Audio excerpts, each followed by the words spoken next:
there, friends, and welcome back to the New Blocks. Today, we're back with another 0x, a week off from being on the road, and next week, there will be another week off of the podcast, so hit or miss, but we're going to keep them timely. We will revert back to the numeric, episodic format before too long and sprinkle in some more educational episodes, but today, we're going to talk timely, we're going to talk SHIB coin, and we're just going to catch up a little bit on the other latest. I was just coming back from Portugal yesterday. I was attending Lisbon, so going to report my my findings there as well. Kevin, welcome back to the New Blocks. I always love it when we can find time to connect about the blockchain.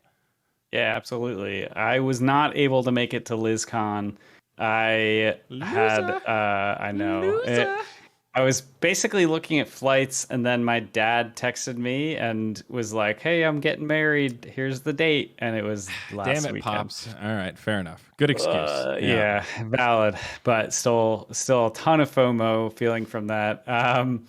But yes, everything that I saw looked pretty awesome. Excited to hear more about it from you. We actually haven't really spoken too much about it prior to the episode. Yeah, despite catching up, we actually didn't talk about Portugal. It was amazing. It really is a cool place. I've been to Europe a whole bunch, but I've never been to Spain or Portugal. We did an Axie meetup there, which was really fun. It was sort of a YOLO 48 hours before. Hey, I'm going to be at this place at this time. We reserved the back area. Show up at, we'll have some drinks. We'll talk about Axie. We had like 40, 50 people show up, and a good chunk actually drove in from Spain, which was cool. And yeah, it was a good time. I got to talk to everybody and eat some really great food. Strikingly good food for strikingly low prices. It's a really cost-effective country. Highly recommend it as a place to vacation. Got to do some nice networking. I met I don't know if he's like the CEO or one of the founders of Ember Sword. Titles in crypto, you know how it goes. But really cool to connect with someone else on the NFT gaming side of things. I did a panel on GameFi. I think it was streamed somewhere live from the conference, but it was with that Ember Sword guy. We had a moderator that I forget exactly what his credentials were, and then we had an investor who had invested in a bunch of different GameFi aspects of the ecosystem. So it was a pretty cool panel. It's still a little weird for me, though, man. I have to admit, coming from... I've switched games before, and it's always the same feeling where you're kind of this fish out of water, and of some of the people there, but nobody knows you, and it's kind of hard to connect. But I've been in Dota for so long, I'm used to going to events where I know literally everybody. Nobody's a stranger because I've just been to so many with so many different combinations of people. And I show up, you take the cab, you don't really know where you are, you follow the signs, LizCon. It's in this old, it's hard to explain. Everything in Portugal, all the buildings are old. There's all this crazy infrastructure, but there's all this technology in it. So it's like this old warehouse with stained glass. It almost has a church cathedral feel, but then there's a stage and a projector and all these cameras and, fiber cables and all this kind of stuff. So, pretty cool vibe, pretty fun panel. And I wandered around alone for 45 minutes, and then I bumped into the people on the panel and we started chatting. And once people realized I was the Axie guy, there was kind of a queue of people to talk to me. So that was really reassuring. I should have just worn an Axie shirt, and I think there would have been plenty of people to engage with. So lesson learned on that one, my friend. Sure. Yeah, I was chatting with my manager earlier today. She went to LizCon and I think maybe a little bit of ETH Lisbon. She was saying, it reminded me of the conversation that we had about just when you go to a conference, you can kind of everyone around you, you're in the same level playing field of knowledge within the industry. When you're used to sort of the normal world life where you go and you talk to people about what you do for work, you gotta go through the whole spiel of blockchains and all that stuff, and half of people's eyes glaze over. When it comes to going to a conference, though, you can just kind of jump in and start talking about whatever, and it's kind of a neat bubble to be in.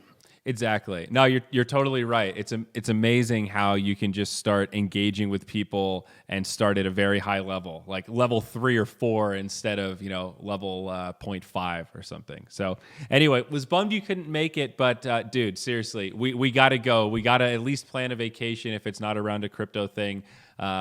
cheap, amazing. I did drink too much alcohol, amazing. They have some of the best wine I've ever had, unbelievably cheap.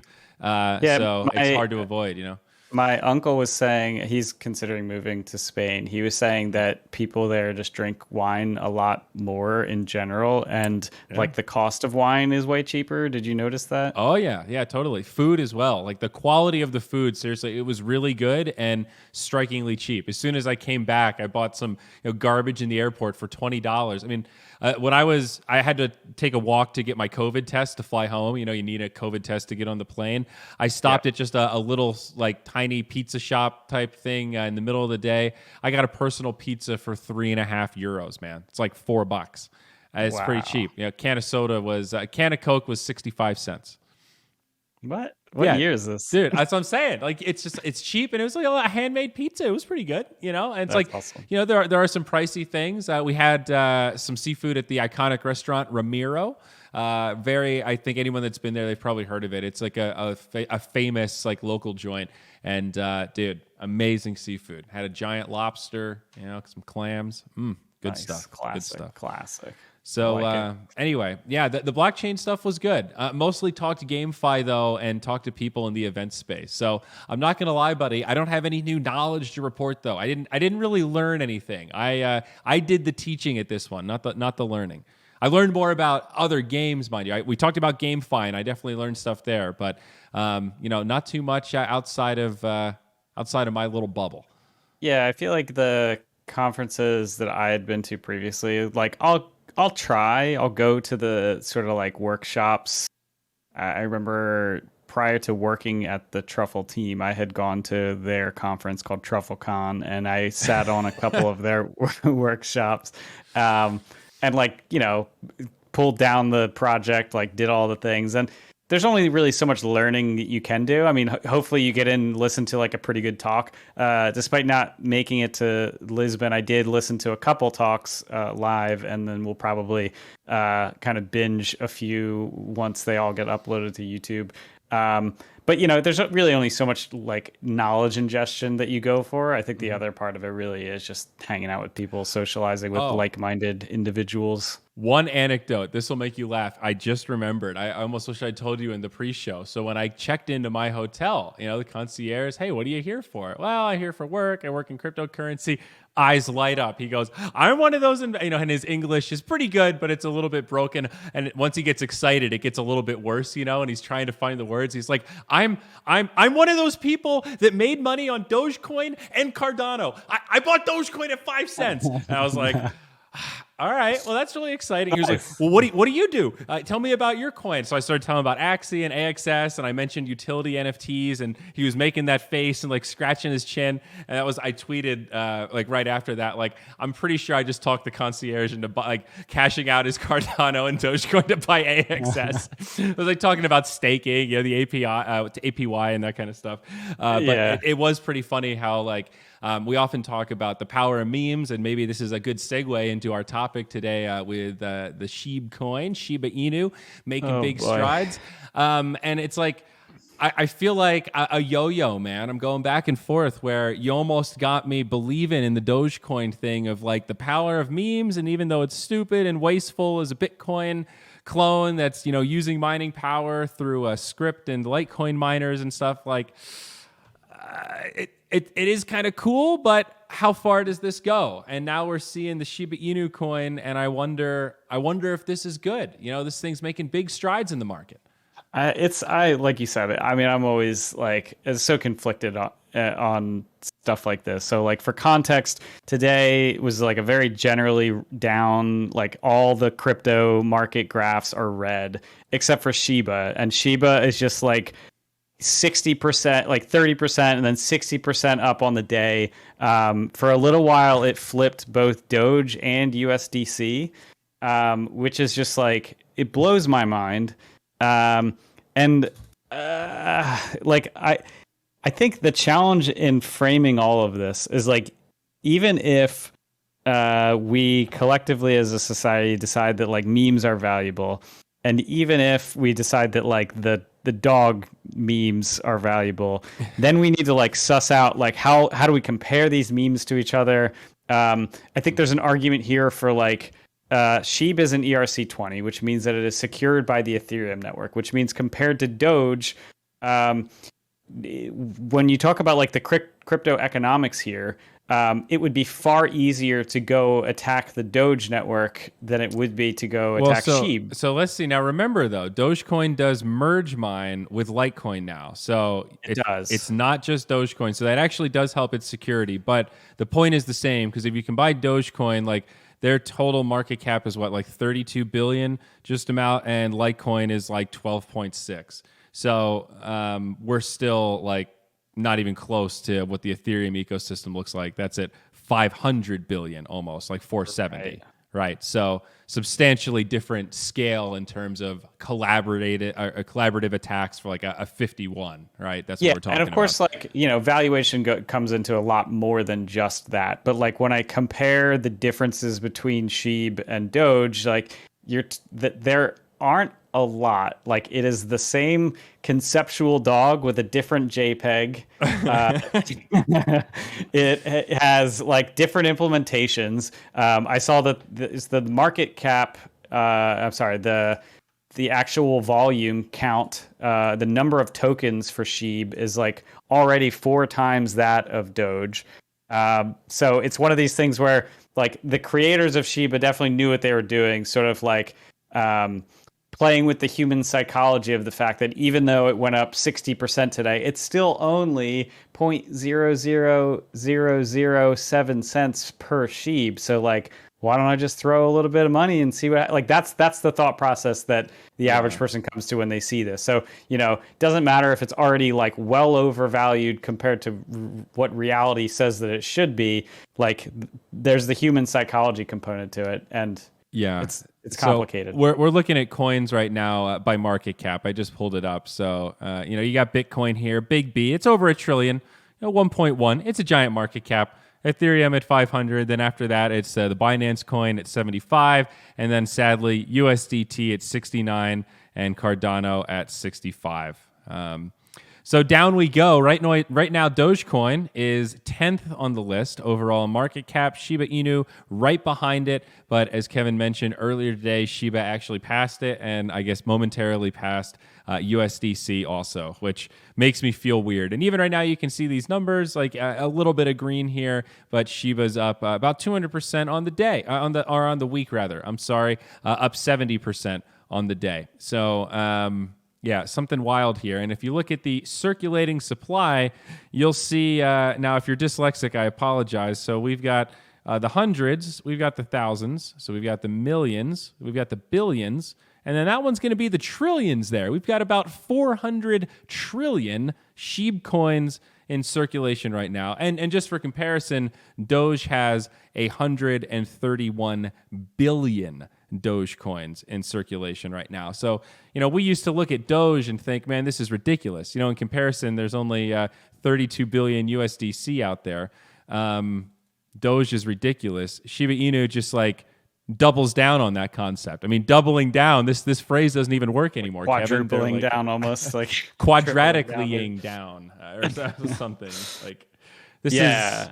It really does fuck with your psychology. I mean, straight up, this is how close is this to predatory marketing, man? I mean, are these the people that are buying like AMC stock that literally think it's going to go to million because they'll have enough squeeze pressure or whatever their fucking stupid theory is? I mean, like what?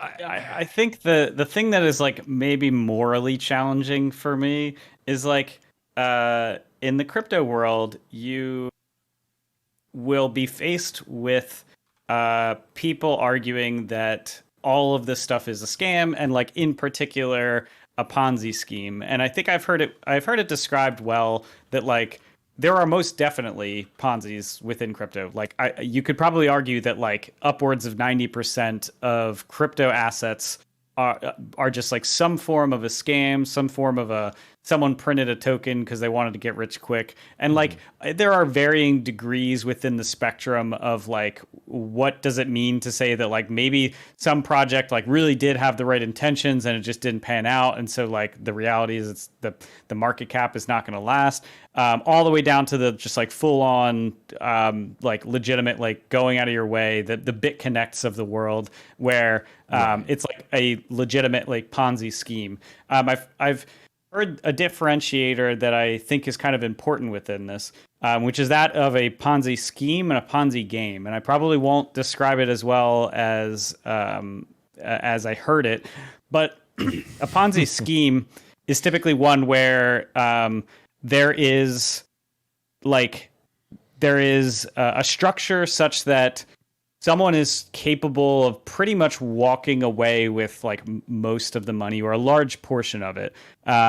Whereas kind of a Ponzi game is this one where like the same general motions are at play, where the more people buy it, the more the price goes up, the more people sell it, the more the price goes down. But it is structured in such a way, and sort of like the ownership is decentralized enough where it's more broad than that. A couple of examples here, like Bitcoin, right? Like that's a thing where, the entire market moves in these ways. Like you could even argue then that the stock market is like a Ponzi game, in that like the more humanity dumps into the stock market, like the more the price goes up. But like at a certain point, we can't continue that growth, and then the price kind of has to come down.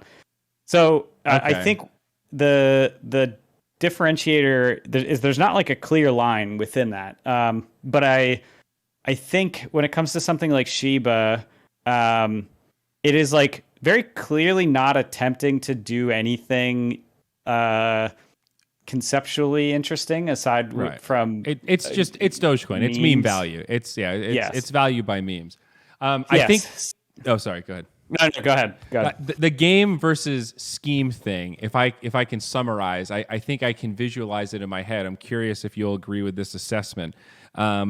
The scheme is the thing where there isn't actually as much money as they think it is. Like the scheme is fraudulent in nature. Generally, that structure looks like a bunch of people pay, let's say $1,000, or people buy in different shares. The person that runs the scheme takes that money to fake profits to people that invested earlier. So they go, wow, look, I'm getting a 50% return so quickly. These profits are amazing. But they're just taking money that they're getting from new people and paying it out at a crazy high rate that's unsustainable, and just reshuffling funds until it's eventually going to go bust because it'll catch up with them where they can't.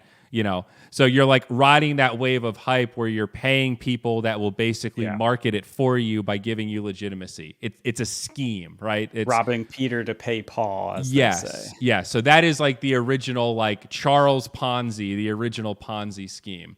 Like a Ponzi game is more like a pyramid structure, kind of like these MLM multi-level marketing things, where it's a game in the sense that it is a system. The system is just rigged where it's really top heavy, like a funnel. So you're buying all this product, and the people you're buying it from kind of make money, and the people at the top have all these people in their downstream. So that's why the founders are always super rich. And then it gets exponentially worse. And eventually the bottom of the pyramid is where everybody gets stuck with all the shit that nobody else wants to buy because there isn't actually a demand for the product. So, but like some people within that system do still actually make money, right? And then there's different variations of that pyramid where it can be like a little more sustainable. And the key is if it becomes a scam if you're selling a product that's shitty and nobody wants it. But if there is demand for that product, you can structure like the Binance referral system kind of had that pyramid type thing where when you refer somebody, you get a kickback of stuff that they profits they get or whatever when they cash out. Or is that how, or when people deposit? Maybe it's when they, whatever it is, right? I don't remember. You get a percentage of something, and then I think it goes down a few layers, or it's pyramid-esque. So it's very weird. The earnings are good. There's a high incentive to refer people, and it's part of why Binance was able to grow so quickly. That I'm explaining very shitty, but is that a good distinction between Ponzi game, Ponzi scheme, or am I Am I you're missing a right. part two? You did a better job than I did, I think. Sorry, I didn't mean to one up you there, but I saw you drowning, so I wanted to throw you a life raft. Yeah, I like that. And like I think it's one of these things where people that are outside of crypto see stuff like SHIB and they're like, look at this, like this is very clearly like all this stuff is a scam, and it's just like all Ponzi's all the way down. And when the value underneath is a meme, and you have to have the conversation that memes can be valuable, like there's a lot of nuance to that. And so I think a lot of times I'll kind of just throw up my hands and be like, this is why, I'm not particularly interested in like the Doge coins or the doggy coins of the world. I think there's a lot more nuance to that conversation when you talk about things like NFTs, where the value is a bit more subjective. There's like a lot more things you can do in them, and I think you could start having like more realistic conversations with crypto pessimists about it. Mm-hmm. But yeah, I mean, again, this is a situation where I don't own any SHIB. I, as of right now, don't have plans to buy any. And I will continue to watch absurd things like this happen from the sidelines and just scratch my head. Can I hit you with some other stats here, bud? Inevitable, please. That are really key and I think telling to this story. So if you go to CoinMarketCap and you look at holders, I think this is where stats get interesting. Because right now, Shiba and Dogecoin, right, they have a pretty similar market cap as we talked about. Dogecoin has 4.4 million total addresses. Shiba has 800,000. So Doge is substantially more distributed. Okay, now let's talk about top 10 holders. For Dogecoin, top 10 holders have 45% of all the Doge in circulation. And that, if you recall, when Doge was making its run, was regarded as like absurd. Like, wow, the problem with Doge is that most of it is in the hands of really small people. Now, when we talk about Bitcoin, I think there's something more akin to like 5% for the top 10%. Is that crazy? I can pull that up while you're looking up Shiba. Okay, yeah, I think it's in that realm though. Here, I've got it right here. Okay. 5%. So top 27%. So Bitcoin, we often talk about how it's pretty top heavy, very well distributed in comparison to these new ridiculous coins that we're talking about.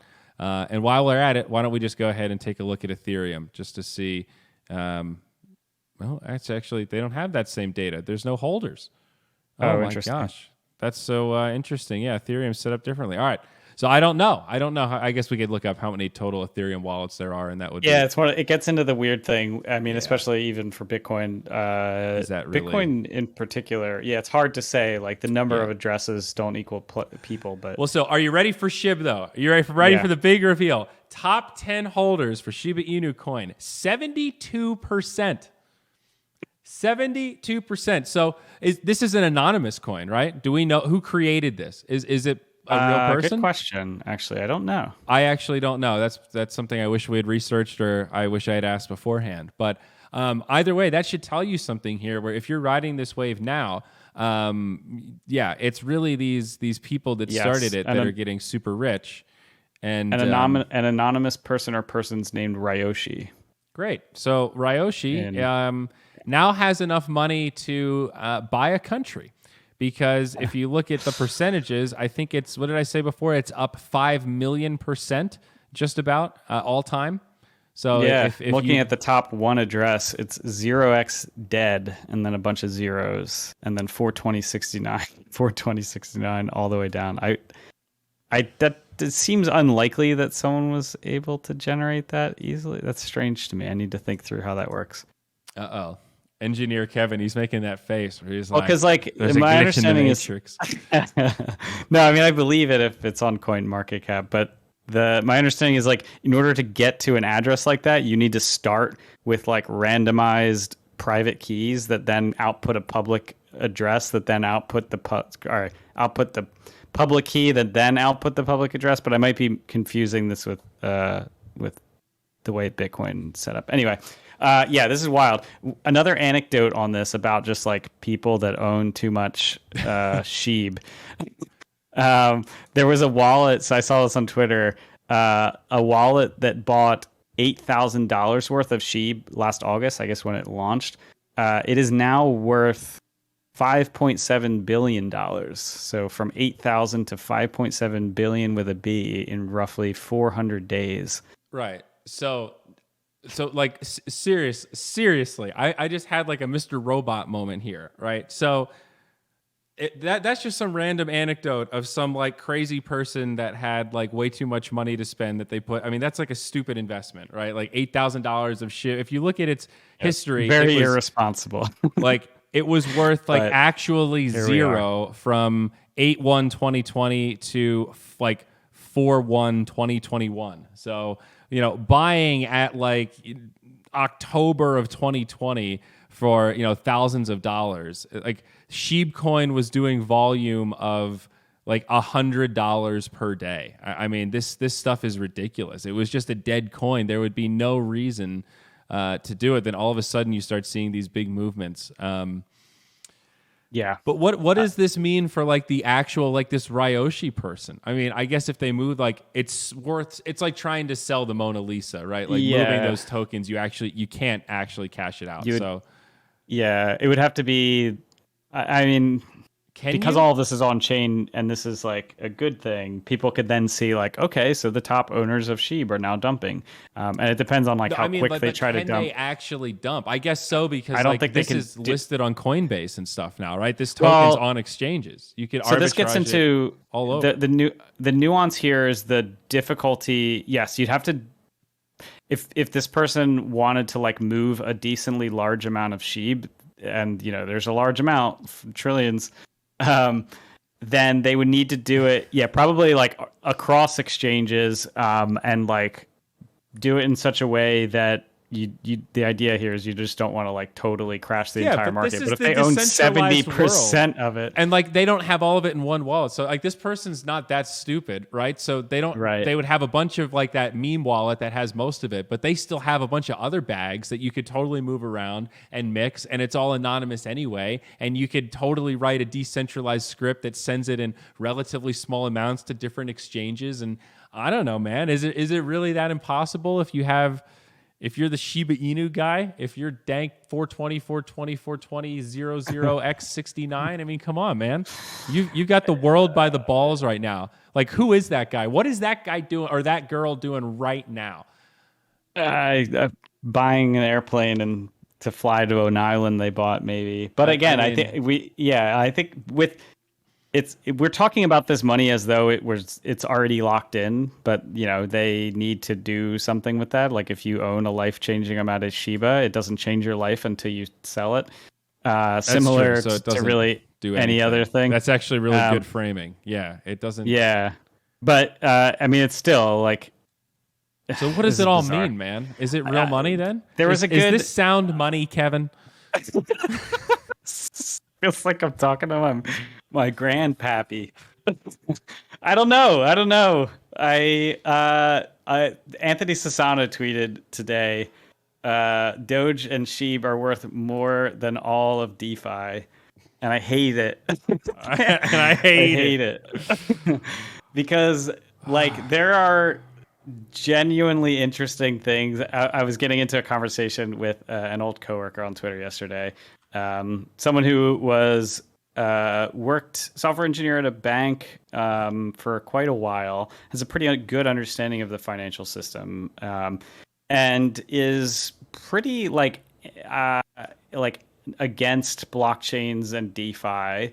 I don't think that they have necessarily taken the time to know what it means to be against DeFi, because I don't think they've actually used it before. Mm-hmm. I think they kind of see, similar to most headlines that say DeFi, you know, people want to commit financial crimes on the most immutable, transparent ledger in human history, and like that's as far as you need to go with it. But I was in a conversation about this, and it's like tough to talk about things like DeFi that are like genuinely groundbreaking, alongside like knowing that they will have very little sort of like passerby experience of it compared to things like SHIB and Doge and like these big headline grabbing, like the whole top whatever, like 8 of the 10 top 10 coin market cap currencies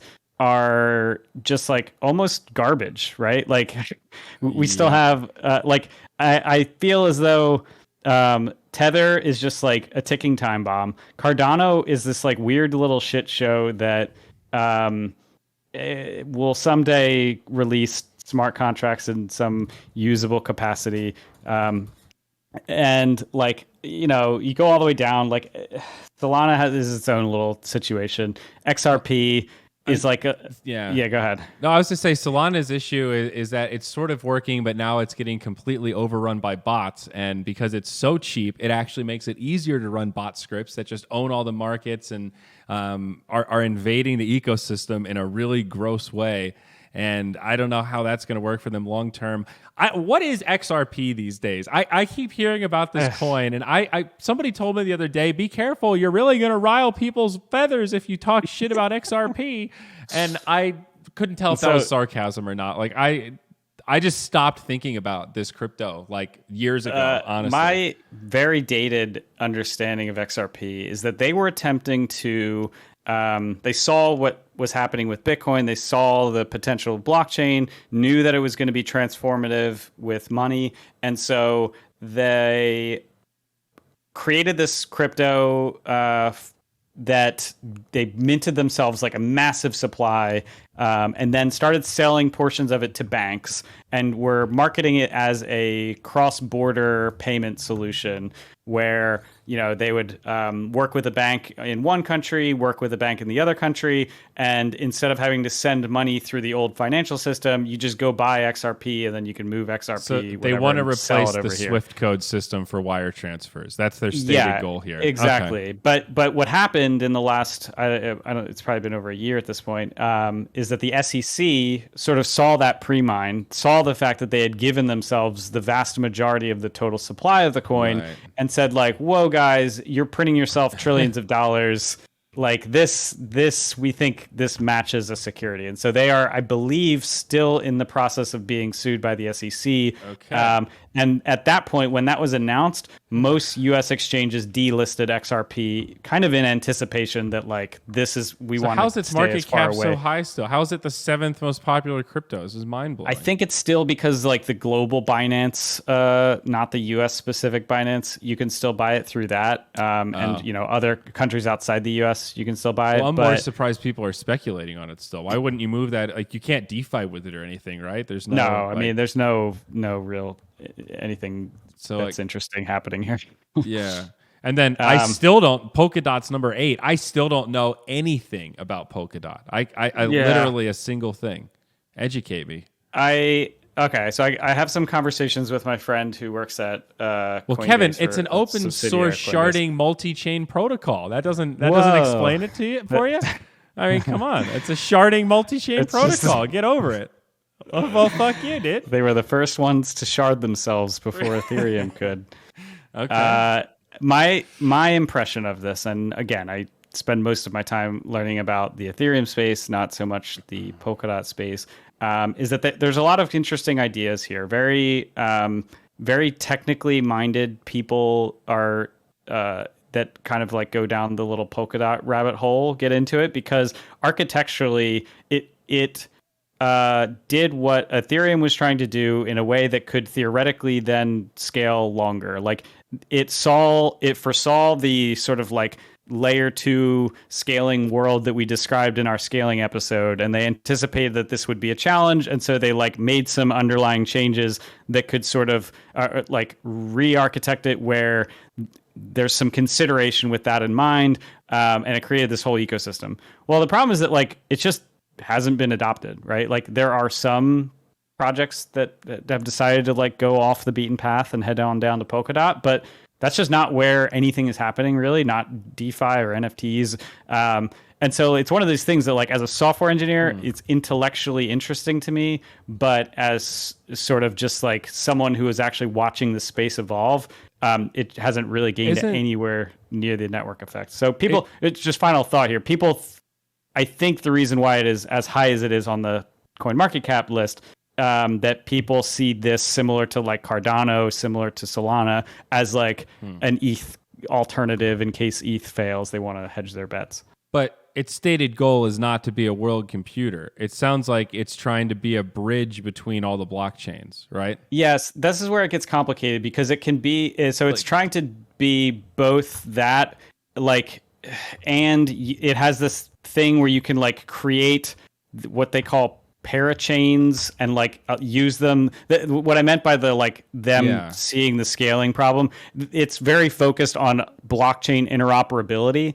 And so it creates this way where like if you wanted to, you could either start your blockchain off in Polkadot world, or you could theoretically like, I think I might be misrepresenting this, like add your chain to be supported by the Polkadot infrastructure in some way. Isn't just a network of bridges like a simpler and more elegant implementation of this? Like, why do you need a parachain to connect all the chains now when you can just bridge shit back and forth?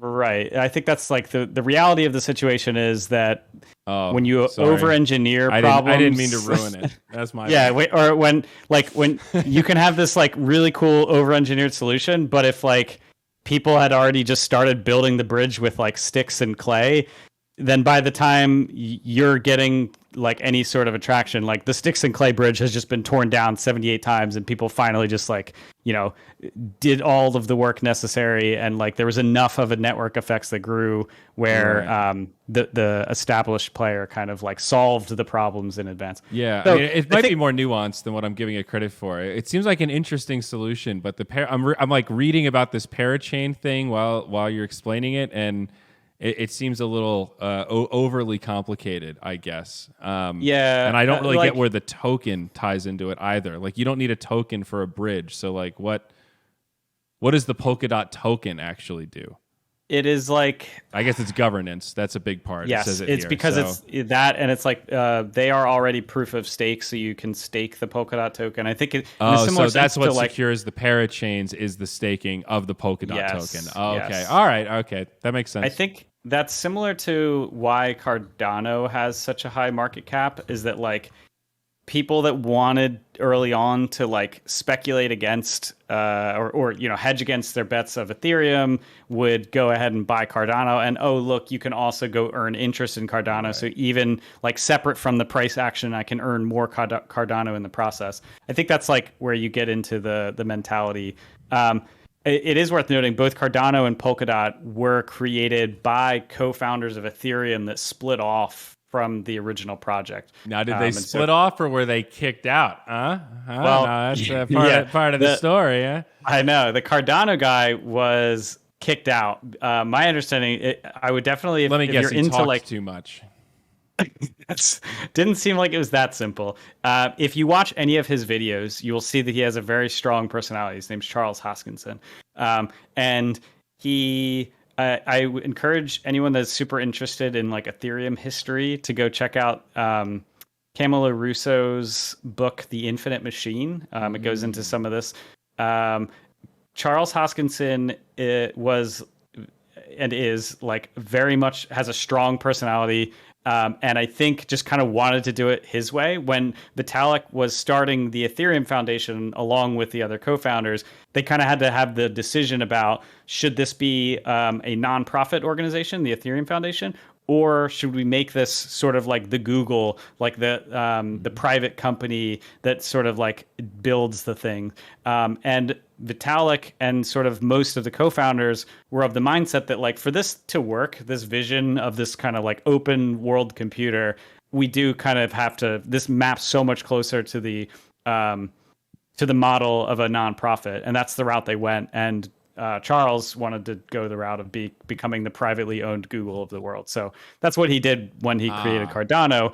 He like I think of Cardano as sort of like the personality cult that surrounds Charles Hoskinson, and like it's a big one. I think he draws in some pretty big viewers on YouTube. I don't have any numbers. Well, I mean, he's a really good talker. He's a really interesting guy. He's very well rounded and has done a lot of really objectively cool things. When you see his accomplishments and hear him talk, you naturally have this feeling of like, damn, I kind of want to be this guy. Like, I wish I could live a life that cool.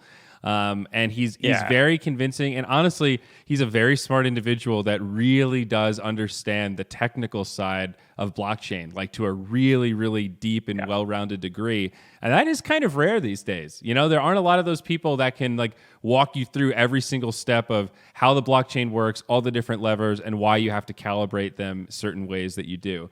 But just hearing you say that really cracks me up to think about like, I don't know. I had a meeting with somebody in Lisbon who we were talking about. We were joking that we both have iPhones. And he was like, I mean, I wouldn't be caught dead with an Android phone these days. Google have been confirmed to be bad actors in the current landscape. I was like, well, are Apple that great? I mean, I think they're just keeping our information safe because they want to be able to leverage it and they understand the value of it.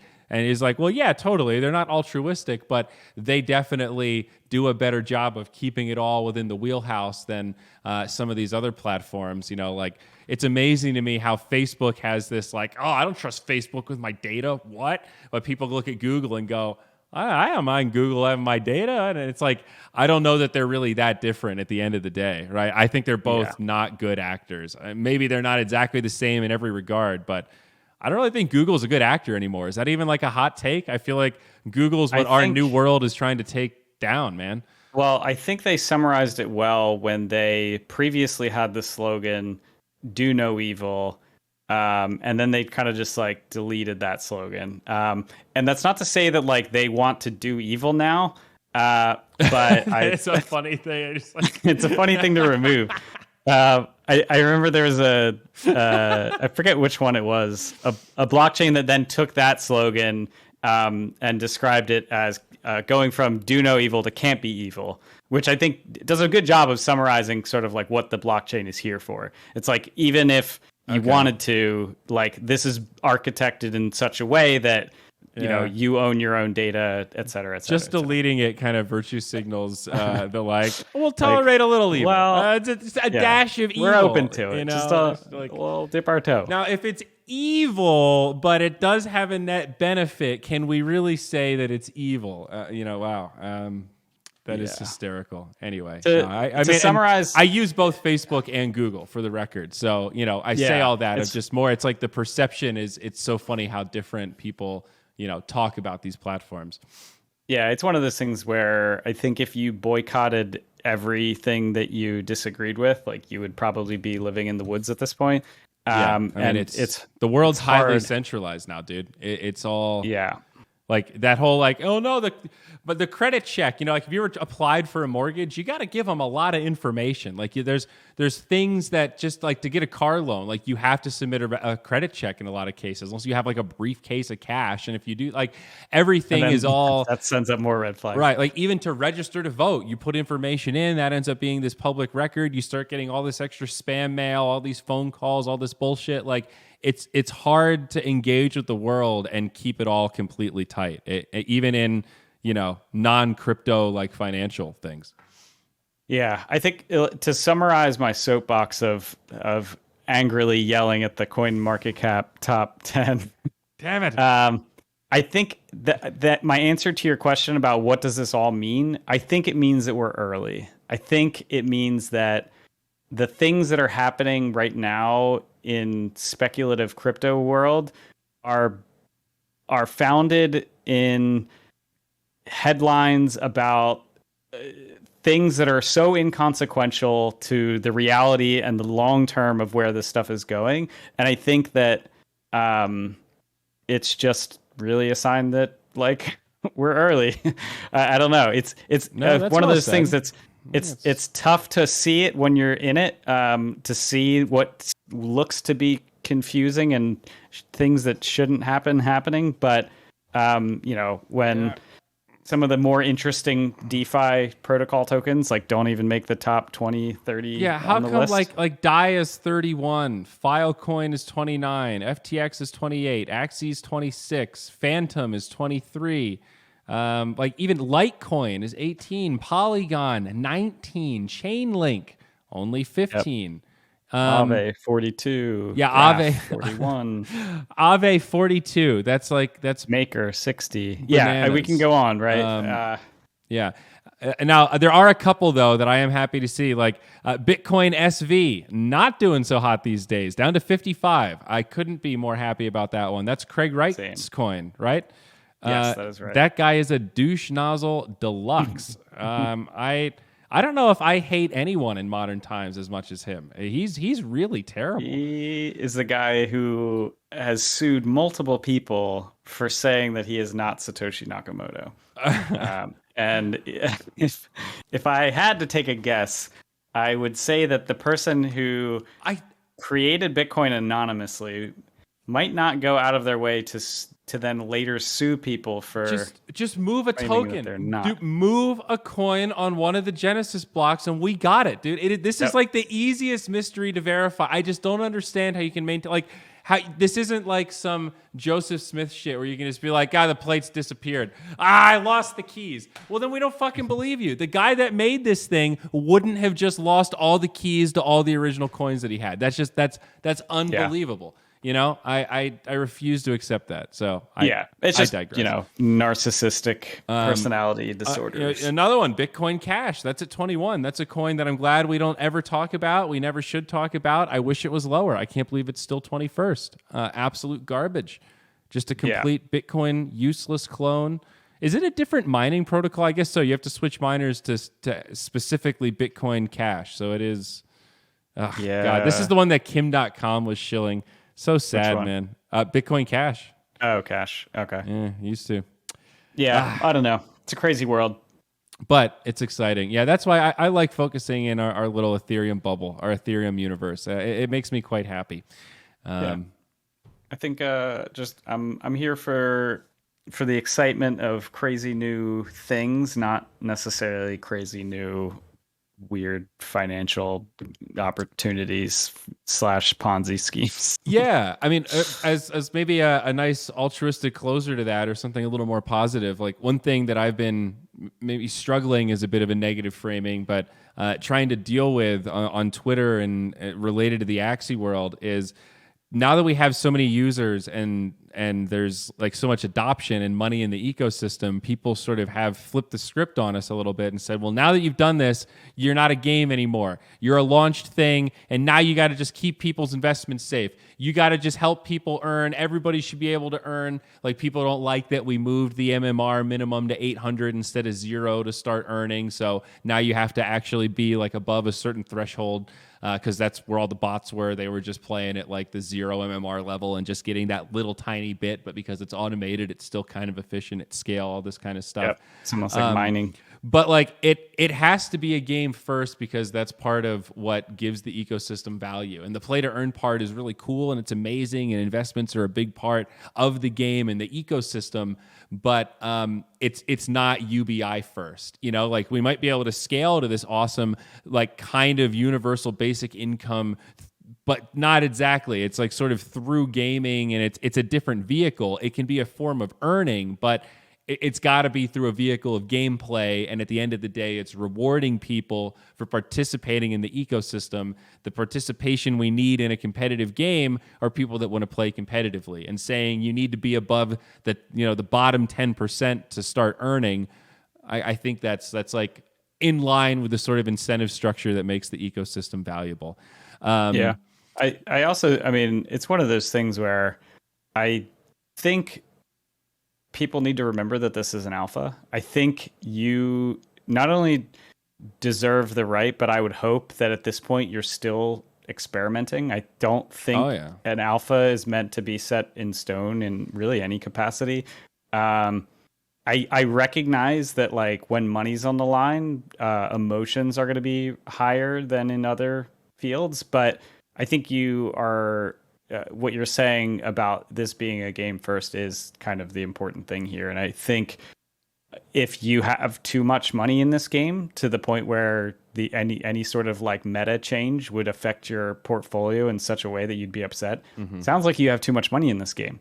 Yeah. So I think, and it speaks to how early we are. You know, it truly is an alpha just in terms of percentage universe deployed. If only 10% of it is out there, It's like things are going to change even if we intend to keep things as consistent as possible. Just adding stuff to the universe means change. That changes the value of things in the market, you know?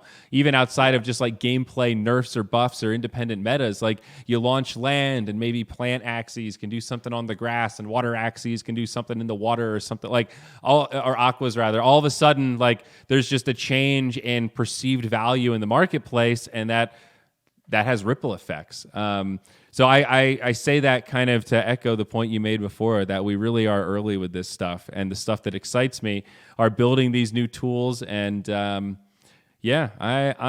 becoming more and more of an Ethereum bull every day, and that's weird to say because my company has a side chain, but the bridge to our side chain is still one of the biggest gas burners on Ethereum. So as it always goes back to, like, we're ETH bulls, baby. We're an ETH clone. So we're ETH gals at the end of the day. That's what it comes down to. I'm a believer. Absolutely. Yeah, it's all part of the same ecosystem, right? I think this the Ronin sidechain, while it may be its own island, it is very much has a strong port between the mainland Ethereum. Yeah, our main bridge is right that way. Absolutely. We got a little connector over to Binance. No connectors to Polygon yet, but maybe you can move around there from Ethereum to Polygon. There's probably a peg token over there somewhere. But make sure you set up shop down at old Cardano, old Charles Hoskinson. Let me know, man. If I can write some code, that'd be cool, baby. If we could deploy something, that'd be fucking groovy, bud. Set it up. Good. No, it's weird. I think the last thing I want to round this up by saying, Kevin, marketing does matter. I think that's the other takeaway here. Like, legitimately, human psychology is a strangely predictable thing with all markets, whether it's NFTs, stocks, crypto, any market that involves like trading and human psychology, it is baked in there. And these age-old ways of reading the market with, like the resistance and the support and these different lines, it's not just math. It's putting numbers to human psychology and predicting what humans will do. And there's bots that are playing this, and it's sort of this self-fulfilling prophecy at a certain point. And it reinforces a lot of our natural temptations. And a lot of that is baked into marketing. And Hoskinson is absolutely an amazing marketer. And as much as I love Vitalik, and so many people do love him, to the normies out there, he's a tough read sometimes. He goes accessible deep sometimes in these podcasts. He's like I don't want to say anything negative about Vitalik in that regard, because I really do appreciate his technical knowledge and his ability to really go deep on these things, and I love it. I've listened to a ton of his content, and I think he's one of the most brilliant minds of our generation. I truly mean that. But he's not. Outsiders don't have that same, like, they look at Hoskinson and I want to be this guy. People don't look at Vitalik and go, I want to be this guy. People look at him and go, yeah, he seems really smart. Cool. Yeah. I've tuned out 2 minutes in. So it's hard. Like that marketing is, and it's the same with these kind of doggy coins, right? There's some level of like, dogs are cute, man. We can see it even in Axie. There's a mouth part called Cute Bunny. It's very strong right now, but there's a whole theory that, do you know that rapper Bad Bunny? I just tweeted about him. He's very popular in South America. He raps in Spanish, so I'm not surprised. Very, very popular, though. People think that Cute Bunny started getting popular because people were buying it, all things equal, because it matched Bad Bunny, like just bunny. Like, that's not even connected. It's just like you look at the trends, and like Cute Bunny is way more popular in the Spanish-speaking audience than it is in all of the other Axie communities. So you tell me why that is, right? That's the only conclusion we got. Marketing fucking matters, and human psychology is a weird beast. And I think you and I are both surprised all the time, but we need to remind ourselves not to underestimate it, man. Yeah, temptation is real. The season of doggy coin. I mean, look at Tether. Like it or not. Why is Tether the most popular stable coin? They have marketing that has been successful. I think it's getting worse and worse, but they read the room, right? At the very beginning, we all remember the promise that was just deleted, just like the Do No Evil. It's backed by $1 real. At the beginning, that was like a, whoa, okay, finally, like something I can believe in. This is stable. A stable coin. This is great. And then they knew it was like the Facebook thing. No ads at first. Just get people to love it. And then we're slowly going to add ads. And then once we know people are hooked and they can't get off because there's a network effect, tech, we blast them with so many ads that they don't know what to do about it. So many ads they don't even know they're looking at ads. Tether did the exact same psychology. They started you at 1-to-1, and they just slowly trickle it down until it was like 0+ random financial papers or whatever the thing was. So anyway, I digress. Yeah, that's a good one to leave it on. Yeah. Thanks, buddy. It's always a pleasure. We'll be back not next week, but the one after that. Never financial advice here, but hopefully you've been enjoying these crypto chats. And find us on YouTube as well as the audio only. We're on Google. We're on Apple. If you find us there, leave a comment, leave a review. We'd love it. It's a great way to help more people find the podcast. We love you, and we'll see you next time.